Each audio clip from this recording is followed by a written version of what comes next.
Hello, welcome to today's edition of Between the Spreadsheets. Today I've got our marketing guru, Paul Booth, to come and tell us all about how you get things right. Now, I've often put on our promotional literature that to work with accounts director as an advisor, you've got to have been skint at least once, divorced at least once, and over 40. Now it's over 50, but I think Paul can join us in complete comfort that he matches at least most of those requirements. That's scraping. Do you like that? Yeah. So Paul, I know you've developed, I know over the years you've been a graphic designer, you've been an SEO guy, you've been a media guy. You've always been about promoting people's businesses and giving them the right image. And I know that you've always been a champion of the underdog.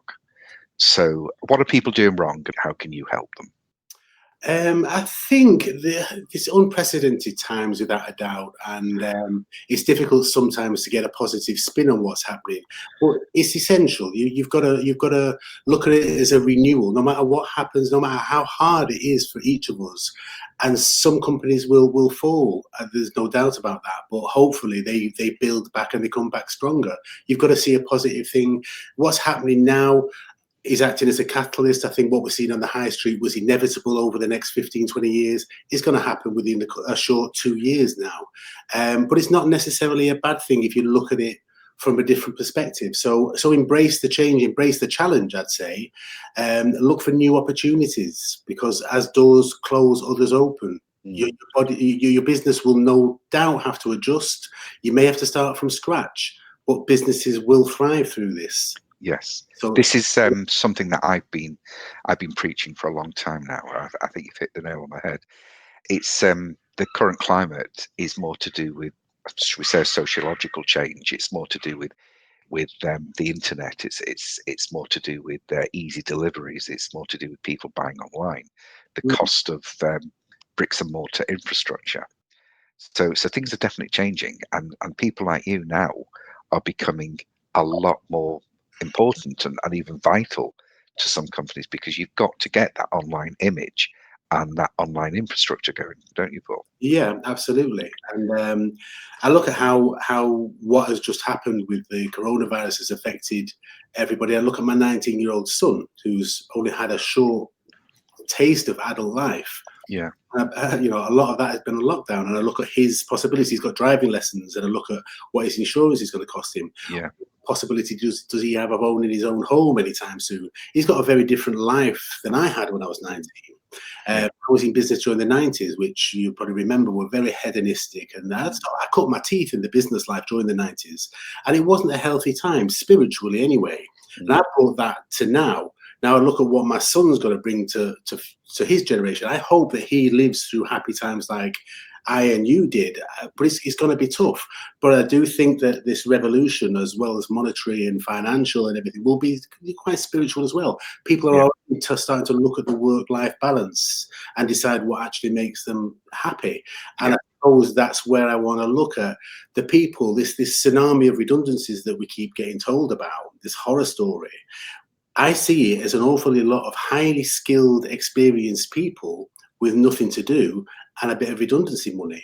Self-employment would be ideal for those people. If they can get them, if they've got the skills and the experience, if they've got the drive and they've got the right support, i.e. people like you and me, they can make it, and they can dictate the hours they work. They can spend as much time as they want with the kids and the grandkids because they're in control. And I think it's a great solution for people like that. So this is more personal for you as well, because you want to see people do okay and do well. Yeah, I get that, because I'm a bit like that. But you mentioned something about the spiritual side of things as well, because it brought to mind my daughter, who's just started at university, and she's very, very upset because she can't get drunk on spirits over Freshers Week. So that's her main issue. She can't get drunk. Yeah, it's important. Yeah, but you've also not had things that easy, especially recently, haven't you? I've been through a little bit of a troublesome time, I'd say, a few years ago, where I sort of just had to take stock of everything. And I think it all came around my 50th birthday. That was the catalyst for me. There was elements of my life that I wasn't content with at the age of 50, and it brings it all out. It brings it to a head, and you address everything that you've got around you, and decide what you're happy with, what you're not, what direction you want to go in. So although it was a very dark period for me, it was essential for me to come back better, and that's why there is always a positive spin, a positive perspective to be had out of any situation. So I was luckily able to recognize areas I was going wrong. And it's difficult as well when you're your own boss, and I have been for 30 odd years. To be self-critical is hard when you've always run by your rules. And also, well, that's what a wife's for, really. Yeah. You know, if you're not very good at self-criticism, you've always got someone there to help you. Sorry. It doesn't work. The other thing I did through a series of investments of my own, I ended up on a course to become a peer mentor. Oh, wow. With a peer mentor. What's that? As someone that advises people on where they've gone wrong and perhaps ways to fix it. Now, in particular, mine was for people that have struggled with drug and alcohol addiction, which I'd already experienced to some extent. That was one of the things that I needed to identify, was my alcohol consumption was affecting my work adversely. Now, my rock bottom wasn't like some of the people that I met in the preceding months, but it was certainly low enough for me. And I thought, I'm dealing with this, I'm nipping this in the bud. And I paid privately to go away and just have a week away to think things through, to get my head together, decide what I want to do next. But following that, I met some people on the course that, similarly to me, you know, professionals, people with degrees, PhDs, lecturers, some of that worked quite highly in the court service, good people that had fallen off the track at some point, somewhere in their life, later in life often, they'd fallen off the track. And I thought that's an enormous amount of creative energy wasted. And I became a peer mentor to try and help them out and show them, you know, once I'd sorted my head out, to advise them. And one of the parts of this course was the ability to listen.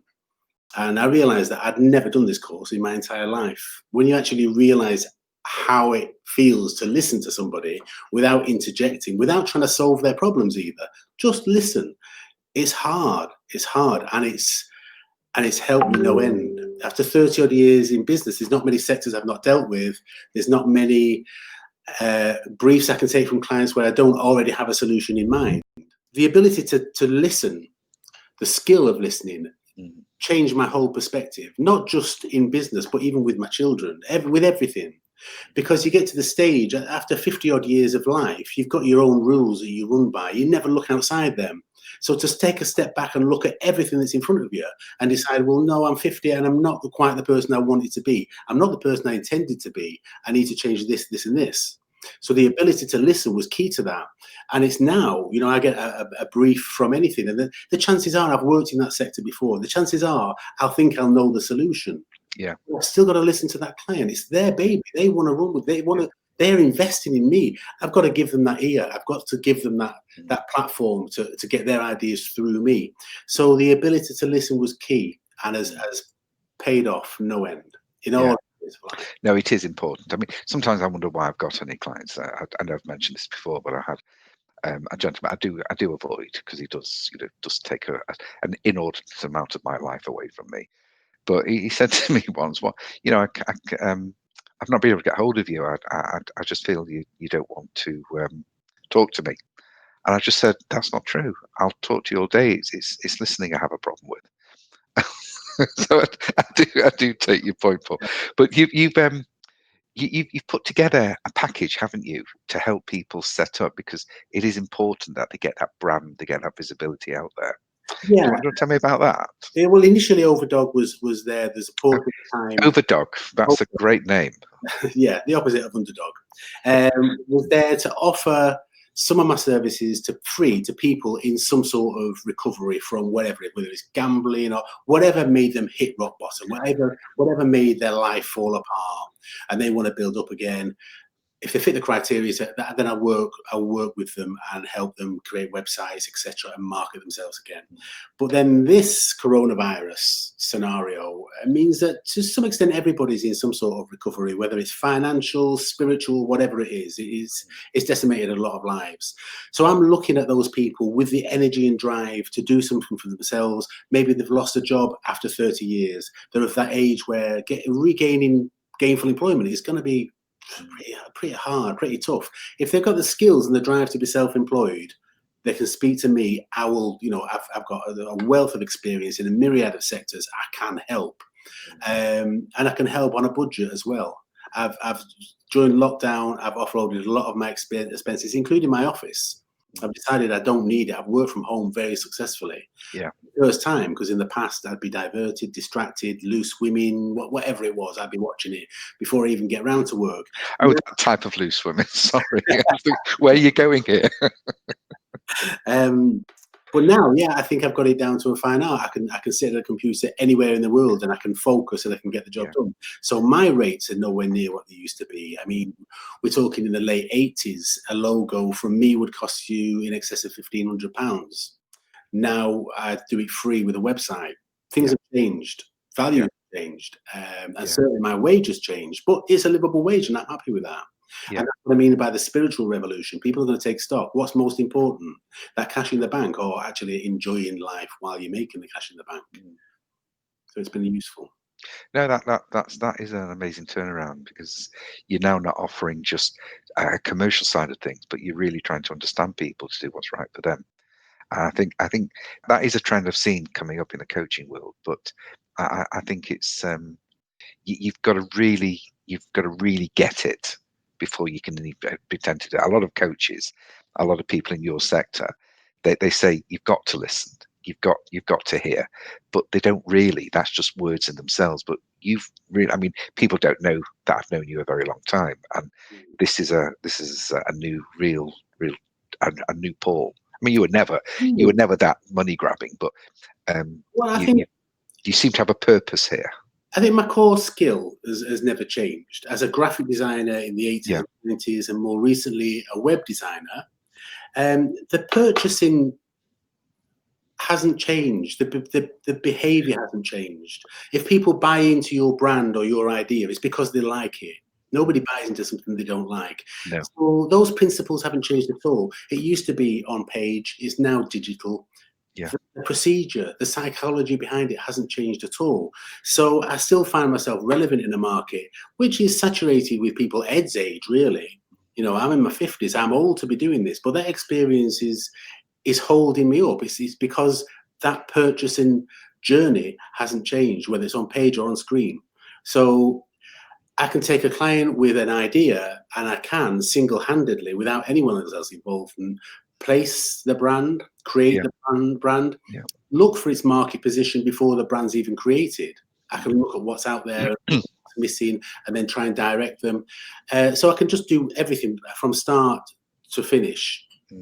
No, I know. So this is why we've made you a host in one of our coaching groups. So you'll be able to advise lots of people as we go. So it's been a very unusual year this year. So what's the biggest surprise you've had in the last few months? Have you had any? It's been a roller coaster. I'm actually enjoying the ride. It's not a nice thing, but I know you've got to ride this to enjoy the other times. And in my lifespan, I've enjoyed a lot of good times. I've met some great people, and I know I'm not meeting so many people right now, but I know forever you've just got to adjust. You've got to just stay positive. You have to be positive. Find it somewhere in whatever it is, and know that it won't be forever. Mean the times ahead, etc. But get your business ready, streamline, take your costs down as low as possible. I was at a very early age that every penny that I spend, will it make me more effective? Will it make me more profitable? And if it doesn't answer yes to one of them, then don't do it. And be hard and fast. So whatever rules that you place on yourself, equally put rules on your business. Don't be frivolous. Don't take risks. Keep it steady for now. Batten the hatches, if you like, but just get your business future-proofed. Yeah. Well, what's been a surprise to me is the since I've been working from home, because I've been shielding a bit as well, but the surprise to me is that the amount of people that I'm actually consulting with now, face to face, online, which when I was at the office, people had to drop everything and come and see me, so they'd be driving for miles and come see to the office. But now you can see a lot more people, and they don't need to get out of the comfort of their own home. So I think the service industries are changing. But the real surprise to me is that there's a lot of people that aren't doing that. When you can pitch online one to one, whether you've got a retail client or a prospective customer or whatever, and I think that's something that you'll probably look at as well. Mm. I know as well, what one of the there's a few myths about social media, isn't there, Paul? Yeah. And I think I've often seen a myth as being you put your website up or you put a blog out or a vlog out, and people come running to your door. But it's not quite like that, is it? No, people are fickle. People have a very short attention span. Yeah. I would work on the premise that when I'm doing something on a digital platform, people don't want to know. Mm. I've literally got to make them know. I can't Yeah. mess around. I can't write, anything more than 3 or 4 words. They will scan right past it. They've Yeah. not got time or the interest. So you've really got to grab them by the eyeballs. Yeah. You can't be soft about Yeah. it. And they've got a short attention span, haven't they? Yeah. I know. Well, I do, but I mean, we've got a gentleman in my office that tends to talk a lot, and I remember I said to him, instead of boring people, why don't you just use your watch and time it? Why don't you time yourself? And he says, "Oh, I've left my watch at home." And I said, "Well, you've got a calendar." You know, I think you know who I'm talking about. But I know you're going to see somebody for me this week, aren't you? Because this particular gentleman has put a lot of money into marketing some products which are very cheap, very good, all branded stuff, and he's online, and he's got 3 people he's paying salaries to, but he's not getting anywhere with it. So I think that's something else you're doing, isn't it? You're going to see him to see Yeah. what's wrong. Why isn't it working? So you can do a bit of troubleshooting, can't you? Products are good. Mm. Something wrong. He should be successful. Yeah. As long as you want to put the effort in, that self-employment, running a business is not the easy option. No. And I think you featured it somewhere, but I always say to myself that it's funny that the harder you work, the luckier you become. Success is all about luck. It's actually on my book. That's right, yeah. Because I want to change the title because I didn't like that bit. Yeah. Because I don't believe it is about hard work. I believe it's about working smart. Fortuity is the mother of all success, or something like that. Yeah, something like that. It's Yeah. been around for a long time, but it's quite right. There is no, if you want to get rich by doing nothing, self-employment isn't the way forward. No. You No. get nothing. No. Well, that's the key, isn't it? Get off your backside and work. If you go to work, be at work. Yeah, even now. You got to do it. Yeah. I mean, at one point, most of my client base was in the licensed retail sector. So when lockdown hit, there was no work. There was nothing to do, which is when I rebranded. I used the time to rebrand, to think about what the marketplace needs. And that's where I came up with overdog.org. It's a .org because it's doing on some level, some charity work. And I do want referrals from people that are struggling or have just come out of a rehab, for example, that are looking for self-employment. Oh, I see. Right. Right. That again, that creative energy where they fell off the track somewhere, they've got up, they've dusted themselves off, and they're looking for that new opportunity. Self-employment could be it, and I can help. Yeah. But equally, financial recovery, there'll be businesses struggling, businesses that once employed 30 people that are now down to a core of 6 that need to start again. Come and see me. We'll do it. We'll pick up, we'll dust off, and we'll see the positive side and regenerate. Yeah. So yeah, I'm seeing your gentleman tomorrow, and I'm interested to see what's going wrong, because there is something wrong there without the product's good and they're putting in the hours. Yeah. And he's also been in this business for 40 years, maybe more. So I guess that even if you've been in the business a long time, there's new ideas, new tricks coming up all the time, and you need to be on top of what you're doing. For example, you mentioned social media. In my 50s, I struggle with some aspects of social media. So I don't offer them. I know people that are good at it, and I put them forward. They don't do it under my banner. I literally just refer them on if they want a Twitter campaign. I can't tweet. I find it highly intrusive. It's just not natural to me at all. So I get other people to do that for me. So sometimes trying to do everything your own way, which I've always done in the past, is not the answer. Give it to an expert. For example, the AdWords campaign your client talked about. If they could spend all day, every day on it, if they don't know what they're doing, they will get nowhere, and it's hard. I'm doing one myself.